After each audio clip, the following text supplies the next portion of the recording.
All right, DJ. So grab a seat because we're diving into a story that's got so many twists. Let's do it. It's April 2019, and Hunter Biden, yes, Joe Biden's son, walks into this little computer repair shop in Wilmington, Delaware. He's got this MacBook Pro that's seen better days, and he leaves it with the owner, John Paul Mac Isaac, for some repair work. But Hunter Biden never comes back for it. He just leaves it at the repair shop. We are looking into the rumors surrounding Hunter Biden today. I'm FJ. And I am DJ. And this is Rumor.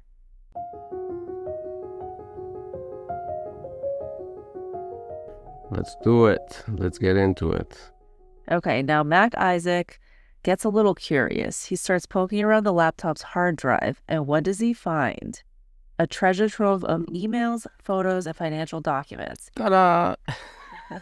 We're talking about the kind of stuff like business deals, personal addiction struggles, the whole thing. I mean, who saves stuff like that on their laptop? Like, that would be I like the don't know. dumbest shit to do. Like, yeah, I'm addicted. Let me just write this on my laptop. Why would you keep that? Would you look back at those photos? I don't know. I think it's the dumbest shit ever, but whatever.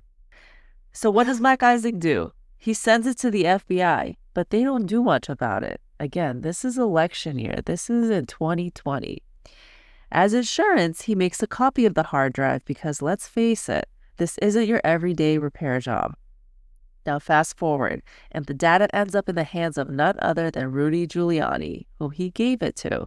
Now Giuliani, being Giuliani, he takes it straight to the New York Post, and they published this bombshell article right before the 2020 election, accusing Hunter of all sorts of shady dealings. I mean, this is shady stuff to begin with, but talk about politics. Politics is cutthroat, huh? It sure is. And this story, I'll tell you, it explodes. Social media goes wild, but then they start blocking it, saying it might be part of some disinformation campaign. Remember that Russian disinformation? Now we cue the political uproar. People are shouting about election interference, the authenticity of the laptop, you name it. It was like watching a political soap opera in real time. So let's listen to some of the reportings during that time. You mean the laptop is now another Russia hoax? That's exactly what. Is this that's where you're exactly going? what. This was is told. where he's. Was that your laptop? For real, I don't know. I know, but you my know point that's is, this is. I really don't know. Okay. The answer is. You That's don't the know truthful yes answer. or no if the laptop. I don't have was any yours. idea. I have no idea. So whether or could not. have been yours. Of course, certainly. There could be a laptop out there that was stolen from me. There could be that I was hacked. It could be that it was Russian intelligence. It could be that it was stolen from me. Verified yesterday, 51 intel officers told us it was the hallmark of disinformation. The New York Post, one of the most widely circulated newspapers in the country, was banned. The future president of the United States told us it was all a lie. And I just want to point out quickly the irony of election interference. What are your thoughts on this? What are my thoughts? Well, I think it's definitely a big news, but it was hidden quick because given that he's the president's son, and Democratic Party tried to bury that information quickly or classify it as fake news or disinformation and shit like that. If it was anybody else, that stuff would have gone all over the place, and that person would be in jail, no doubt about it. And So I myself don't even remember hearing about it that much. I remember it was kind of brought up, but everywhere that you listened to on TV, on the news, they didn't really make it seem like it was a real thing. because everything is censored, FJ. The Democratic Party, they said it, didn't Kamala say that everything was censored? And that's... Or that she wanted it. Yeah, she wanted to be censored because they only allow certain things to float. And there's a big rumor that the election that Joe Biden won was swayed by the media because all the media made Trump to look very bad without really knowing the facts. And so the social media is definitely controlled and filtered. So they only show what interests them. I think it's pretty obvious that it's one-sided when it comes to mainstream media. They much more favor the Democratic Party. Oh, 100%. I just remember when this first came out, it was misinformation. And then if you think about it, if it actually had come out as real information, could the election have gone the other way? It could have. It would definitely influence a lot of people. I mean, that's a big cover up, and for a president or the president's son to cover that stuff up, that talks a lot about who you are. I mean, I don't Your agree. character. Yeah, personally, I don't agree with their family values very much, but whatever, every family is different. All right, so let's get into it. Hunter Biden's life. He was born in 1970, and his childhood was marked by a tragic loss of his mother and his sister in a car accident in 1972. He was raised by his father, Joe Biden. He was also raised with his brother, Beau Biden, and he was thrust into the national spotlight because of his father being a U.S. senator, and it really shaped Hunter's public persona at a young age. Now, his professional life. He was educated at Georgetown University and Yale Law School, and Hunter became a lawyer but soon transitioned into various business ventures. His business career included lobbying, founding investment firms like Rosemount Seneca Partners, and serving on corporate boards often criticized for leveraging his family name, using his... Getting some money from Russia. Well, we'll get into it. Also, his military service. So Hunter Biden was in the U.S. Navy Reserve in May 2013. He was part of a program that allowed a limited number of applicants with desirable skills to receive commissions and serve as staff positions. Now, he was administratively discharged in February 2014 after failing a drug test for cocaine. It's important to note that it was not a dishonorable discharge, but it was not an honorable discharge either. And the public reaction, it gained so much media attention because of Hunter Biden's connection to then the Vice President, Joe Biden, raised a lot of discussions about nepotism, military standards, and personal responsibilities. Now we get to the personal life. So Hunter Biden's got a pretty crazy personal life. He was married to Kathleen Boole in 1993, with whom he had 3 daughters. Their marriage ended in divorce in 2017. Amidst Hunter's struggles with addiction. It has been documented that Hunter Biden struggled with a cocaine addiction. And again, that was evidence of that found on the laptop that he had dropped off as well. Okay, one of the personal battles he had with alcohol and drug addiction, he had particularly after the death of his brother Beau in 2015, which he documented in his memoir called Beautiful Things. His brother Beau died from brain cancer. It was actually pretty tragic. But now we get That's pretty messed up. Yeah, and now we get to probably the most controversial part of his life. After Beau's death, Hunter began a relationship with Hallie Biden, Beau's widow, which was public and controversial, highlighting the personal complexities of the Biden family. I mean, they try to paint this picture like they were so heartbroken and they were grieving together and they were sad and they just landed in each other's arms.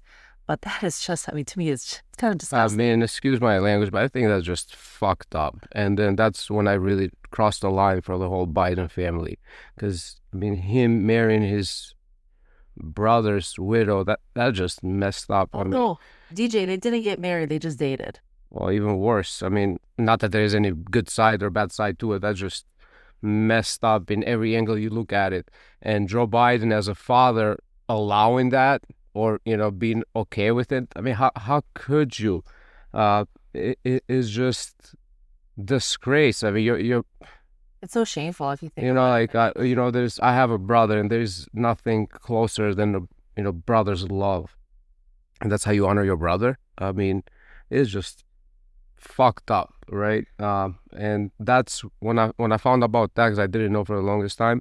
That's when I literally crossed the line for the Biden, and I was like, if they cannot keep their family in control, how are they going to run this country, right?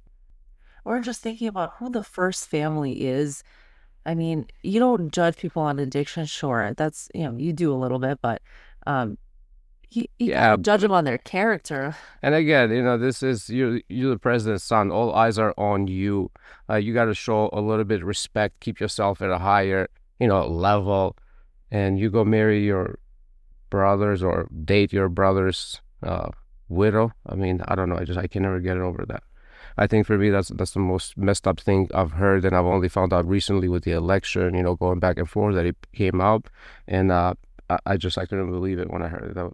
That to me is still shocking. I feel like it's not real. People making it up. I don't know if this is like messed up to me or do other people feel the same way. I mean, I love to hear people's thoughts because I mean, I was brought up a certain way, and where family is very important. Family always comes first before anything, and to me, that's just It's disgusting. it's just this. I wouldn't date my friend's widow. Never mind, a family member's widow. So, Well, but that's me, I guess. let me tell you something else. I also read somewhere that the widow, Hallie Biden, she actually ended up suing Hunter Biden for getting her addicted to crack cocaine. Well, this is shit. This thing doesn't get any better, huh? Honestly. Let's go on the scene now to Wilmington, Delaware. That is where the widow of Hunter Biden's late brother, Beau, was called to testify in his federal gun trial. Hallie Biden testified to first seeing Hunter Biden use crack cocaine and then using it alongside him. She testified that she was embarrassed and ashamed of that period of her life, claiming that she stopped using it in August of 2018. Legal affairs correspondent Avajoy Burnett joins us now live. Okay, so let's switch gears a little bit. Let's talk about Ukraine. And it'll make sense once we get into it. But Ukraine has had some political shifts. So following the 2014 Euromaidan protests, those led to the ousting of pro-Russian President Viktor Yanukovych, I'm butchering that, in Ukraine. Sure, right. They underwent significant political change. Now, Vladimir Zelensky, known for his comedic background and role in TV series Servant of the People, won the 2019 presidential election with a landslide, and he promised anti-corruption reforms. Now, we got to talk about the conspiracies that the U.S. was somehow involved in putting him in power. A lot of people think that he wasn't actually voted in. Those are conspiracies I think we can look at another time. There's just so much going on with Ukraine that it could be its own episode. Yeah. There's we have to gather some information. I don't have much information on that as of now, but it could be a possibility. U.S. has influence on a lot of countries across the globe, and us donating all this money to Ukraine does not help but raise eyebrows. So we can dig into it for a future episode and find out. I mean, did you know that, this is getting a little off topic, but Zelensky was featured in a video dancing to Beyonce's Single Ladies? Yeah, I've seen it. But if you just see that and think, that is the president of a country, it's insane. Yeah, well, the world has changed it for sure. Has changed a lot for sure.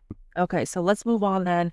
Going kind of back towards the connection of Hunter Biden and Ukraine. In 2014, Hunter joined the board of Burisma, a Ukrainian energy company, amidst its founder being investigated for corruption. So think about this. Hunter Biden is a lawyer.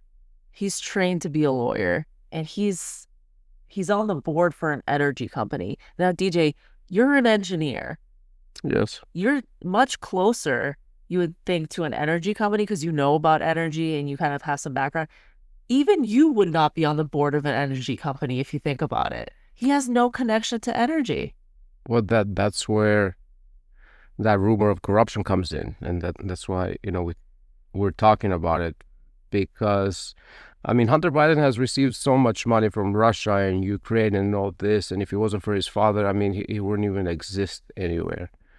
And when you're in politics, or when you have a family member in politics, they always put their sons, their close relatives. You want to keep a close circle. I mean, you benefit from that last. Exactly. I mean, politics, the way I look at it, is just a mafia with a license. I like that. That's funny. It's Well, speaking of mafia type deals, did you know that he was reportedly paid $50,000 a month in this role in Ukraine? Who? Hunter Biden. Really? $15,000 a month. That was how much he got being on the board of this company. Well, I mean, I tell you how it went down, and I'm not no politician, but they told him, come here, be on the board, just because you're an American and you're Joe Biden's son. If you show up to the meeting, everybody is going to favor you, so we'll pay you this much. Just come up there, shut up, don't say nothing, just sit on the table. So he went and they paid him. I mean, that's how that went down. He's like, I'll put in a good word with my father. You'll get these grants and you'll get this whatever they were giving them funding, and $50,000 is nothing. So that's where the rumor is that this energy is obviously a big deal now. There's And I don't mean to interrupt you, but if you look into all the presidents of United States or any other country, when they go into office, they have a certain, and you can actually like find this out, let's say a net worth of $1 million. By the end of the presidency, their net worth is like multiplied by a factor of, I don't know, 2, 4, 5, 10, depending on who we're talking about. But it's bad they were. And I think that's a big sense of how corrupted they were. Or because the president only makes about $450,000, and we know that with $450,000, you're not going to make in 4 years that equals to $2 million. If you had no expenses, sure, the White House pays for everything. You get some donations here and there, but to triple your worth or your net worth without corruption, it's a little bit tough. But I think we've come accustomed to it because it's become normal, and you see it, and it's such a big country that a little corruption here and there, nobody really notices anymore. Or people just get used to it and they're like, F it. Yeah, people just have gotten so used to it. They just, when they think government, they're like, government's corrupt. Yeah. While dealing with the Burisma holdings, there's emails on his laptop. This is where the laptop comes back in. There's emails where Burisma officials thanked Hunter for introductions to Joe Biden, fueling the narrative of corruption. But there was no direct proof of impropriety by Joe Biden, often referring to a 10% cut for the big man. Now, let's think. Joe Biden's there. He's talking to everybody. Hey, guys, I need 10% cut for the big man. It's pretty obviously assumed that that's Joe Biden. Yes, but not for sure. I mean, who else would it be? Who else? Exactly. Who else would it be besides Joe Biden being the big man? And for getting such big deals, 10% is nothing. I mean, if I was in their role, I would give the 10%. He should have been asking for 20. Yeah. Okay, so now let's go fast forward to 2022. Joe Biden has already taken office. He sends Kamala Harris. This is interesting. He sends Kamala Harris to the Munich Security Conference, where Harris stated that the U.S. would support Ukraine, and it would support Ukraine's right to defend itself and its path towards NATO membership, and signaling that it has U.S. backing for it. So let's think about that for a second. And again, this could be its own episode because it's so complex, but they think that the provocation that Putin needed was just by that statement. 5 days later, Putin invaded Ukraine. Well, yeah, I mean, that's what turned the ignition for that war, I think. That was the start. So I think the connection back to Ukraine, again, I'm starting to think it's not just business dealings. Like, it's almost like the administration wanted this war to happen and for other reasons, and I don't. Well, because they signed a treaty that That's right. To keep peace, but that Ukraine could not be in the NATO, right? And all parties agreed to it. And then Kamala is over there talking about, putting them in the UN. So then Putin didn't like that, and I think that's why he started the war. No, I think, but that's exactly what happened, because he said it in one of the videos that I heard. Again, I don't agree with Putin's decisions. What he did is cruel. Killing innocent people. Just for that fact. But yeah, I think that was one of the reasons that the war started. Kamala had one meeting, boom, next day is a war. That's all Kamala needs is one little phrase, and then the rest of the world goes down. But I think it's important to note, too, that this all happened during a really sensitive time. Trump is out of power, and this could go back to the drop of the Berlin Wall. I mean, there was certain treaties or certain agreements made with Russia, and then suddenly this family steps in, and this goes back to Obama's administration as well, with Joe Biden being the VP.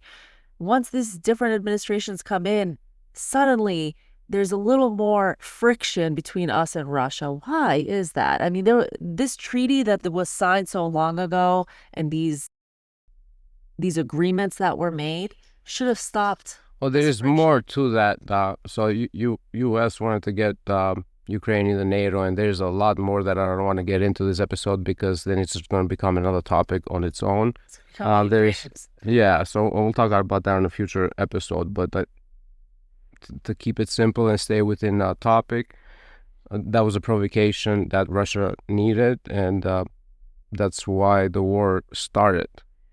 Okay, so we'll skip on that for a little bit. Let's move on to Hunter Biden's legal trouble. Since we're looking into Hunter Biden's rumors, this is actually not a rumor. This is a fact. Hunter Biden was indicted on federal gun charges for lying about drug use when purchasing a firearm in 2018. He also faced scrutiny for tax violations for 2016, 2018, 2019. And his legal issues became the focal point for political attacks, especially from the Republican side, framing it as evidence of broader corruption within the Biden family.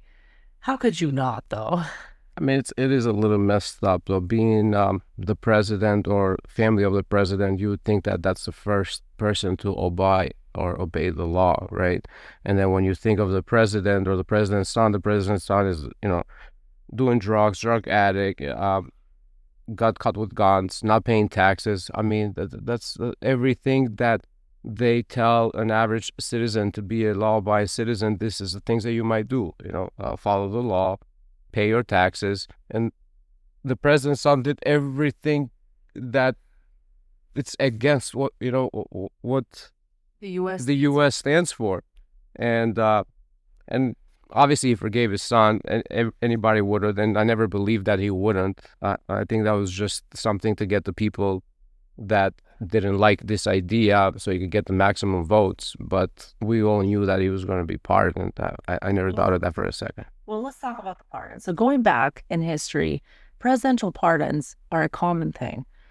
Even going back to George Washington, the first president, he pardoned participants of the Whiskey Rebellion in 1795. And that was seen as too lenient, and those were the people that challenged the federal authority. So it was seen as controversial back then. Andrew Johnson, he had blanket pardons for Confederate soldiers and officials after the Civil War.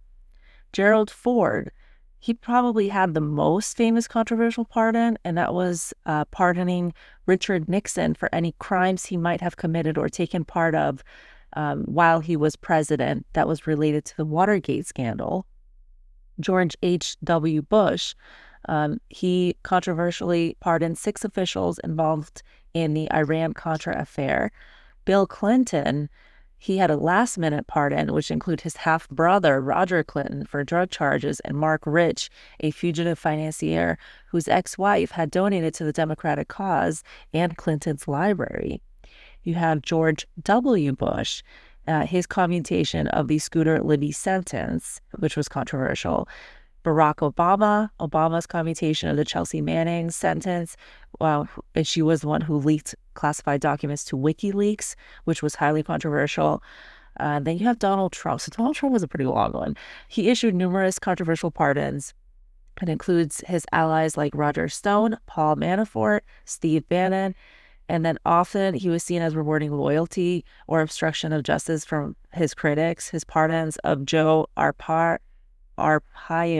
a former Arizona sheriff convicted of contempt of court, was particularly contentious due to Arpaio's controversial practices and his support for Trump. And then his pardon of Jared Kushner's father. So you can see that there are some personal pardons. Of course. Yeah.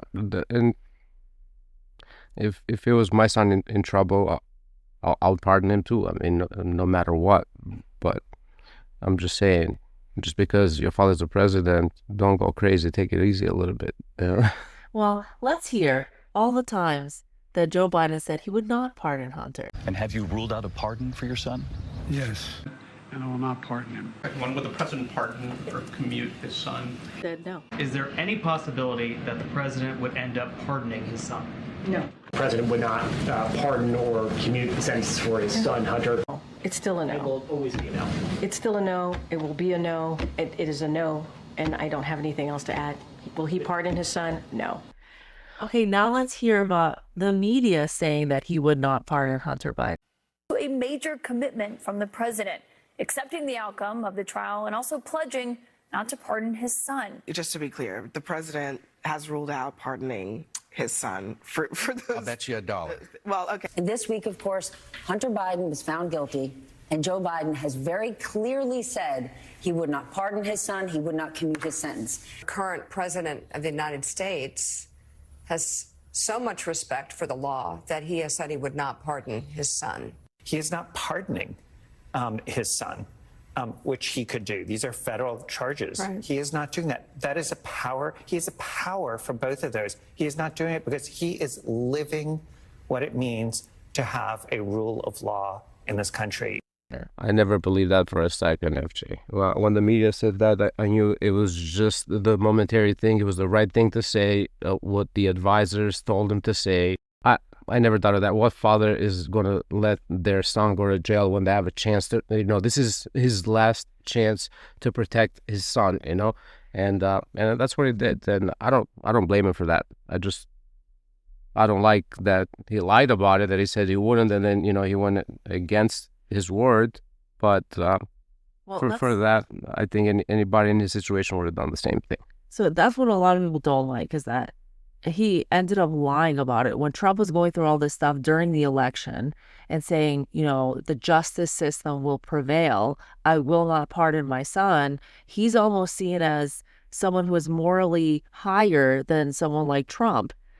But then again, he goes back on his word and lies and pardons his son. Whether that is the right thing for him to do as a father, that's a different story. And we'll get into it. I have my own theories about it. But the fact that he said that he would not and then he did, that's the part that people have a problem with. Well, he wanted to get a second term. And if he got the second term, I think he was just going to drag the court date until it was another 4 years that he couldn't run anymore. He was going to pardon him then. By then, all the people would have forgotten about it. But now that he's out of office, he doesn't get another second chance. He did it and just got it done. That's it. Or he at least assumed that Kamala Harris would win. Yeah, well, yeah, he just of course. thought there's no way that she would lose. Well, that's what I mean by that, because there's no way he could have ran for another 4 years. So, as a father, DJ, you're a father. Would you pardon your son? I would.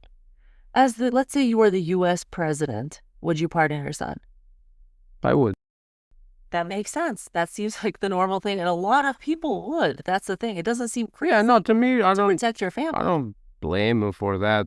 I think any father that has a good relation with their son would pardon their son, maybe even if they don't have a good relation. But the lying about it part is, I think, what the American people don't like. Well, let me throw something your way, and this might be shocking. I have not shared this with you. Let's read through the pardon. On December 10th, 2024, Joe Biden issued a, quote, full and unconditional pardon for Hunter, covering any offenses from January 1st, 2014 to December 1st, 2024. Damn. Now, this includes, but isn't limited to, his convictions related to tax evasion and gun charges. So he pardoned him back to 2014, yet all of this stuff with his gun charges and tax evasions, it was in 2016. So what happened in 2014? I don't know. Ukraine. That's when he was put on the board of Burisma. Yeah, but how did he break the law? Why was he pardoned? Oh, just in case something came back to bite him. Oh, okay, I see what you're saying. Now I'm thinking, just looking at this, was there something shady going on? Probably, because why else would he put it back to 2014? Yeah, so just in case something... I didn't know you could go back as long as you want. If that's the case, why not go back since he was born and just clear him of everything? Just to make sure. Well, how about this? I have another theory. He goes back to 2014, and don't forget, on the laptop, there were emails that were saying 10% for the big man. Is this his way of protecting himself? If he had an involvement in Ukraine, he pardons his son to go before he was a board member at Burisma, where all of these, quote, shady things were happening that involved, let's say they involved Joe Biden. His son doesn't talk about it. It doesn't go to court. Joe Biden's protected. That's some deep thinking there, I gotta say. But yeah, of course, because he was the first hand, and then Joe Biden never showed his face in these transactions, if there were any, which, we don't know 100%, or we don't have any definite proof of it. By getting to Hunter, then he will relate to Joe Biden. So by pardoning him, they cannot start the case to begin with. So Joe Biden is in the clear. It's a win-win. Yeah. So there's a lot of critique with this pardon, but a lot of people are focusing on the fact of why is your son above the law? I think people aren't really looking at I think it's the tax invasion that, bothers me. You think it's the gun charges or the cocaine, but I think it's the tax invasion that bothers me the most, because we are all obligated to pay taxes every year, and for everything. You buy a house, you pay tax. You get a paycheck, you pay tax on that money that you earn. Now, with that money that you already paid tax for, if you were to buy a house, you have to pay tax on that house. You have to buy a car, you have to pay tax on that car. If you're to sell that car or that house, you still have to pay tax on it. And everything revolves around the tax. And the fact that the president's son is not paying the taxes, I mean, what does that say to the American people? That's the part that I don't like. Pay your taxes. You cannot afford to pay them, go in a payment plan. IRS can do that for you. The other downside, and that's a great point, is that he is a public figure. His father works for the government, who gets paid by people's taxes, yet you don't pay taxes? That's the part that bothers me, I think, the most. That is the part that bothers me the most. Pay your taxes. Just simply pay your taxes. That's something that we know it's for sure. We're going to die and we're going to pay our taxes. I mean, you cannot get away with it. So if you can bend that law around, what other laws might have he broken? Because if he broke that law knowing that his father would pardon him, who knows what else we don't know about that has been done. We'll never know. If anything had happened between 2014 and 2024, we'll never know because he's pardoned. But let's go back to the critics. A lot of people are talking about his character now, and that's why they're bringing things up like what has happened in his life with his addiction, with all his shady dealings. He also has shady dealings in China. I mean, it just really gets so deep. And then I just want to bring it back to the 2016 election between Hillary Clinton and Donald Trump. They were having like a town hall or a debate, and they were asked, say something nice about each candidate. Hillary Clinton said, one nice thing she can say about Trump is that his kids have great character. And that really tells you a lot. He raised good kids. Well, I think looking at somebody's family tells you a lot about who they are, right?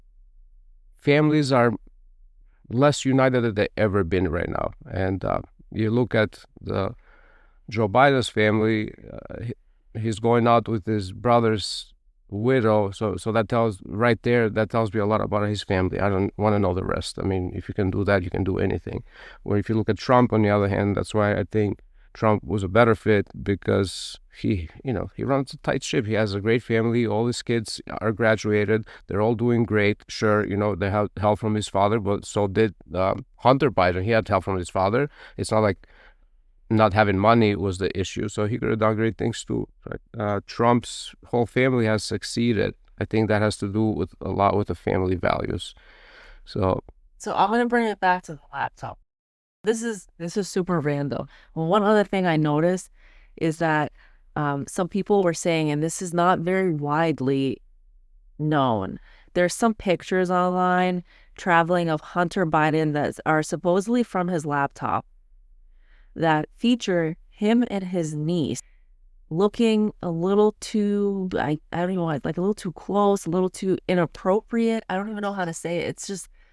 Yeah, me too. I don't even feel comfortable talking about this topic. But yeah, there's a lot of rumors circulating like that. And obviously we're the rumor podcast, so we have to talk about these things.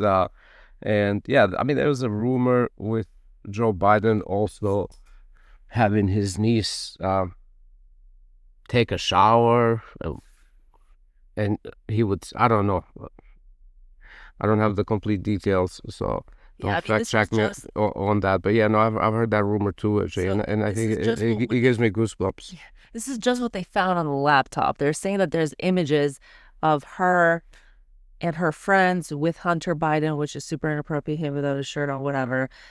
So that was found on the laptop. So going back to the pardon, so I think there's two more layers to this. I have a lot of theories about this pardon, just because it's not a normal pardon. It's not like everybody else, I'm just going to pardon you for this crime, or I'm going to pardon you because you got sentenced to this crime, or whatever it is. This is a really weird blanket pardon for 10 years. So, did you notice that the pardon got announced right after Trump announced Kash Patel to be the head of the FBI? Yes. Yeah, so that obviously tells you something, like maybe they got scared. Maybe Biden thought that there would be someone looking into the Ukraine deals. And so he had to pardon his son and essentially pardon himself. That's my theory. Or, politically speaking, if he didn't pardon Hunter, I think that Trump would. What do you think about that? I don't know. I don't know if Trump would, maybe, but you know what he said, right? So Trump, not to get off topic here, but that's Trump, right? I think Joe Rogan, and he's like, why didn't you put Hillary in jail, right? And they said you would put her in jail, and he said she's the wife of America's ex-president, right? If I put the first lady in jail, what is the rest of the world gonna think about that? They're gonna look at us, they're gonna be like, look at them, they're so disoriented. It's gonna make us look weak as a country. So I like Trump for that, because he thinks about the country and not for himself. If he only thought about himself, he would definitely put Hillary in jail, and I'm sure he had all the proof to do it. Another strategic reason that So I don't think he would have pardoned, so I think maybe he would have pardoned Biden just for that same fact. So other countries, will be like, oh, look, this is the president's son and he's going to jail. So this country is all over the place, just to not make this country look weak. But if Biden had the power to do so, why leave that up to Trump, So here's my other theory, that if Joe Biden did not pardon his son and he kept to his word, let's say he did that. If Trump pardoned him, it's almost like he has like an extra piece of ammo, because he has already told everybody that he will pardon the January 6 folks. That's what he said he's going to do day one. If I were Trump and I pardon January 6 and I pardon Hunter Biden, what can they say about him in the media? That's true. You kind of cancel it out. You cancel it out, but it also says that he's not just pardoning them because they're for him. He's pardoning essentially his enemy's son. So I think if Joe Biden hadn't done it, Trump would have, and that might have been another reason fueling why Biden did it. Yeah, I mean, that would have been almost like a movie to talk about. But it would have brought the country closer, I tell you that. They were united people.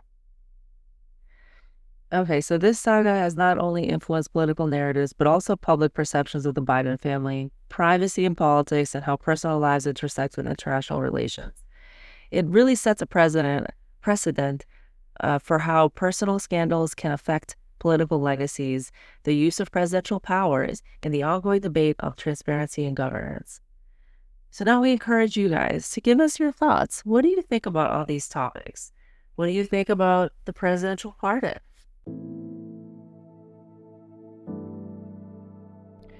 Thanks for joining us on this journey. Remember, rumors are powerful, but the truth is even more so. If you enjoyed this episode, please subscribe and leave us a review. Let's keep the conversation going. Until next time, on Rumor.